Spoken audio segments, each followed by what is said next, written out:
Today, I am launching an urgent call for information and cooperation from all partners, wherever you are, to address the unfolding crisis in Darfur, in Sudan. We are appealing to all victim groups, all civil society organizations, national authorities, and international partners that are able to do so to engage with my office and to provide any evidence and material relating to the ongoing atrocities being inflicted on the civilian population across Darfur. Pursuant to the referral made by the United Nations Security Council to my office, we have an ongoing active investigation in relation to this situation. And as I have previously confirmed, the terrible events in West Darfur, including El Geneina in 2023, are among our key investigative priorities. But in addition, I am extremely concerned about allegations of widespread international crimes being committed in El Fasher and its surrounding areas as I speak. As an office, we are investigating these crimes with urgency. We have deployed teams on the ground in Chad, in Port Sudan, and in other locations in the region to gather evidence and information to advance our investigations.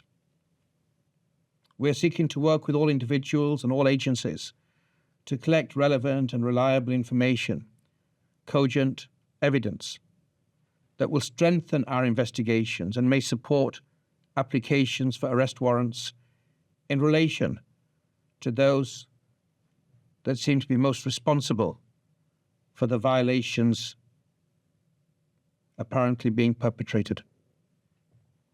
This particular investigation is moving apace. But today I wish to call upon your help, to seek your assistance, to further accelerate our work so that the law is felt by those that desperately need it right now. I want to be clear. I don't want there to be any doubt that the information being collected by my office on a daily basis from Darfur seems to disclose an organized, systematic, and a profound attack on human dignity. And I believe, based upon the information we are receiving, that we are on the precipice of something even worse. The evidence my office has collected to date seems to show credible, repeated, expanding, continuous allegations of attacks against the civilian population, in particular, attacks directed against camps for internally displaced persons. It seems to show the widespread, prevalent use of rape and other forms of sexual violence. It seems to disclose consistently the shelling of civilian areas, the looting of properties, and attacks against hospitals. I am particularly concerned by the ethnically motivated nature of these attacks against the Masalit and other communities. This is a crisis by any benchmark that unfortunately seems to be accelerating, that seems to be deepening, that the suffering that's being endured is widening. And we cannot say that there has been no warning.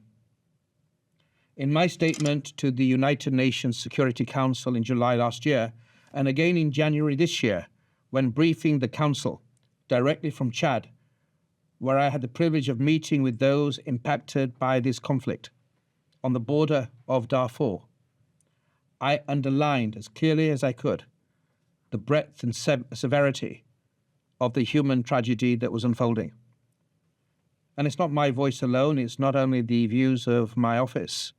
2 weeks ago, Under Secretary General of the United Nations Alice Deritu, Special Advisor to the Secretary General of the United Nations for the Prevention of Genocide, clearly noted that she believes that the conditions for genocide are aligning in Darfur.